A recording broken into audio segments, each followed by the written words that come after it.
Mr. Johnson, you're now recognized for 5 minutes.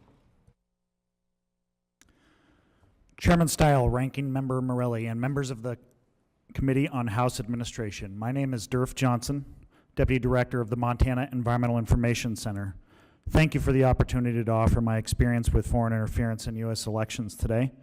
I share your goal in assuring that Americans hold confidence in our electoral system. My comments will focus on the interference of an Australian corporation in a Montana ballot initiative. As a native Montanan, I hold a common sentiment of caring for and valuing the land we call home.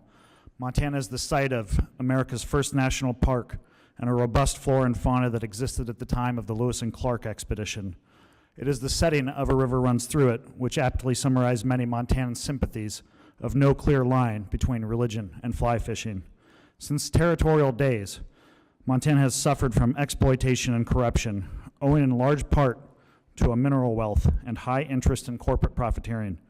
This turn-of-the-century stranglehold is often referred to in Montana as the copper collar, referencing the enormous control of Butte's copper barons and their exertion of political power over our media, our business, and our politics. Even today, Montana is vulnerable to unwarranted corporate and political influence. Our small population, our cheap media market, and interest from corporations in our natural resources can often lead to our local interests being trammeled. Over the centuries, Montana has also had an unfortunate relationship with hard rock mining.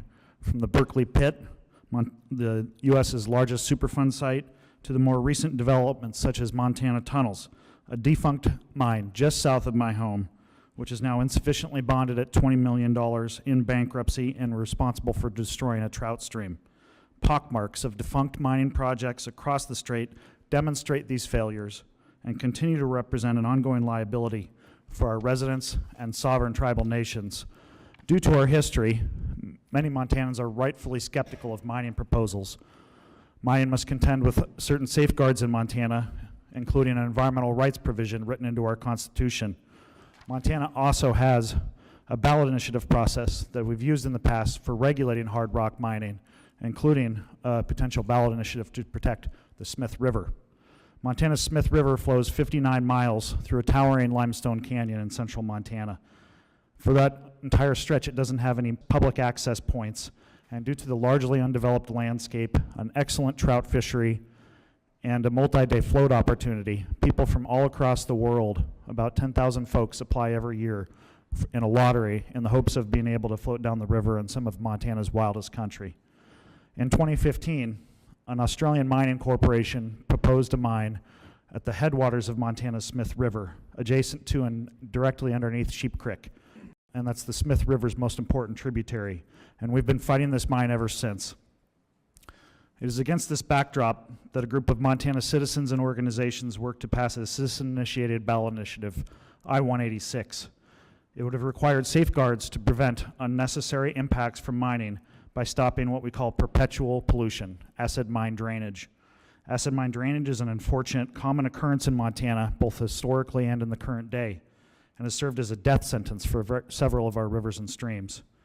Sandfire took a high level of interest in I-186 due to its implications for the proposed mine, as the company has repeatedly acknowledged that the mine is being proposed in what we call a massive sulfide zone, which is the precursor to acid mine drainage.